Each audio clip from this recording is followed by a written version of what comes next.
आपके साथ हम फ्लाइट से मुंबई आए, मुंबई से अपराधी में, याद है हम लोग एक ही फ्लाइट से आए थे। उसके बाद चला मुंबई गए। नमस्ते, प्रणाम और दिल से प्रणाम सबके।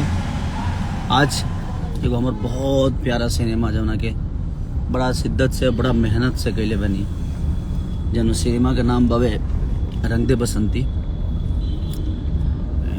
जौना के प्रोड्यूसर हमार बड़ा भाई रोशन जी बनी, शर्मिला दीदी, और वो लोग बड़े दिल खोल के खर्चा किए हैं भाई सिनेमा में। और डायना खान जी, रति पांडे जी,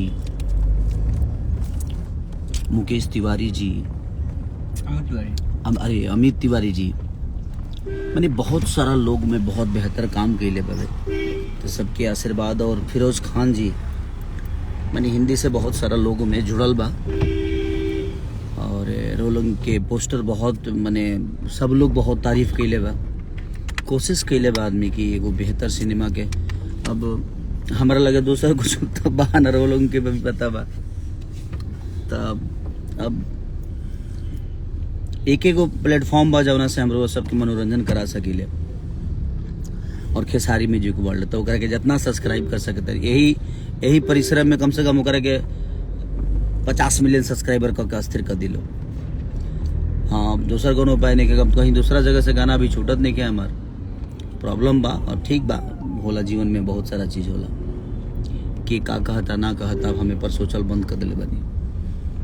कि हमारे के गाली देता कोनो बात ना, कि हमारे के बुरा बोलता कोनो बात ना, कितना लोग के जवाब देहल जाई जिंदगी में। अपना काम से जवाब अगर देहल जाओ, जौना से हमारा पहचान बनल बा, जौना से हमरा के दुनिया जानता, जौना के वजह से एगो गरीब परिवार के बेटा जौना के रहे के घर ना होके, वो आज वह सबके आशीर्वाद से यहाँ तक ले पहुँचल बा। तब फिर बाकी चीज़ों पे हमरा फोकस ना करे के चाहिए।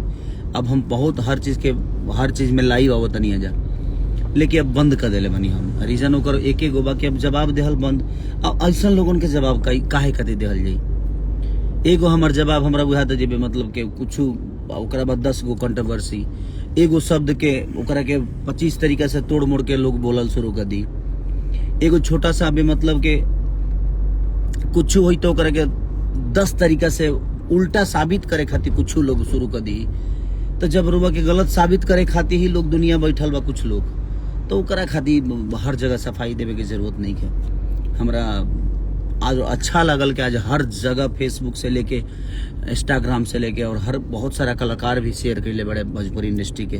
तो सबके दिल से थैंक यू कि वो लोग, यश मिश्रा जी, कल्लू जी, डिम्पल सिंह जी, तो बहुत सारा लोग कैले बा। तो दिल से धन्यवाद बरवा सबके कि वो लोग भोजपुरी भाषा के प्रमोट करे में अपन योगदान देता नहीं, तो दिल से थैंक यू। और प्रेमांशु भी है जो उनके हमारे पहला गुरु, जिंदगी में पहली बार हम एक्टिंग करनी तो वहाँ के डायरेक्शन में करनी, तो दिल से धन्यवाद प्रेमांशु भैया को भी, और रोशन भैया और शर्मिला दीदी, सबके दिल से धन्यवाद। डायना खान जी, रति पांडे जी, जितना भी हमें लोग काम कैले हुए सबके दिल से धन्यवाद।